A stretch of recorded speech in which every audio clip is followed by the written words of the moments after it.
Hi splendid lovers, let's make pillow donuts together. In my bowl I had 500 grams of all-purpose flour, 100 grams of sugar. You can do more if you want it like sweet, okay? Then I went in with 1 tablespoon of milk powder, 1 teaspoon of milk flavor and 1 teaspoon of yeast. Mix all the dry ingredients together and create a well in the middle. So I'll go in with 1 egg and 1 cup of water. So I add like half of the water first. So whenever you are making any pastries that requires adding water, I would advise you add it bit by bit so you don't miss the consistency of that particular thing you are making. So I added the remaining water and kept on kneading. Do not be tempted to add more water at this point. Keep mixing until you form a dough like this. Now you are going to transfer to your work table.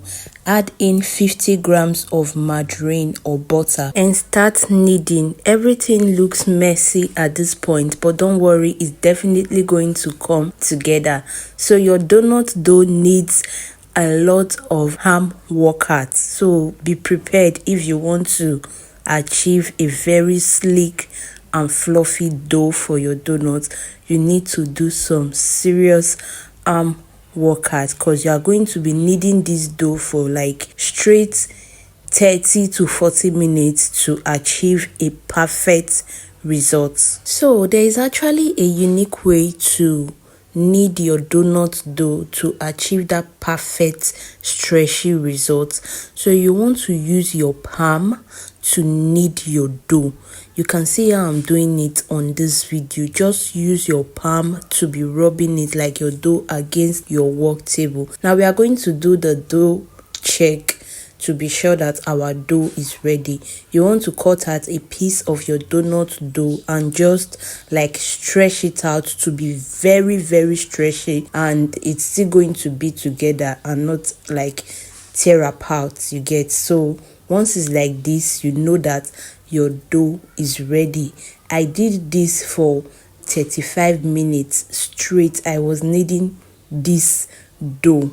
Okay, so I'm going to weigh my entire dough to be sure of the size of the dough. Then I'll know the grams I want to cut for each piece of dough.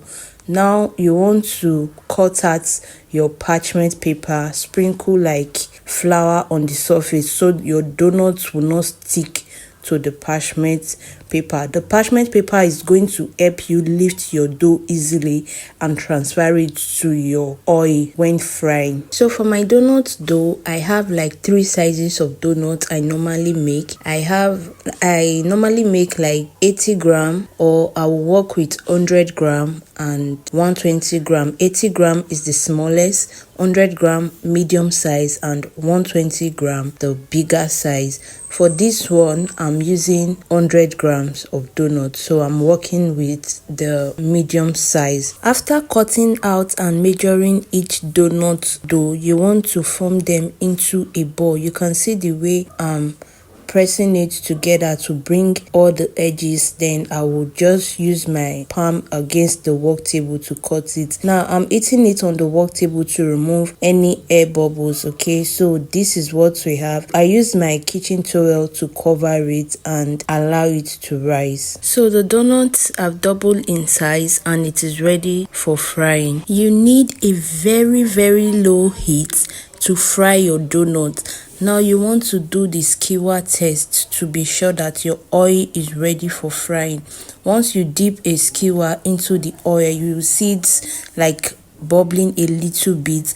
You would know that your oil is ready and you are going to transfer your donuts into the oil just like I did. Okay, now you are going to fry for 6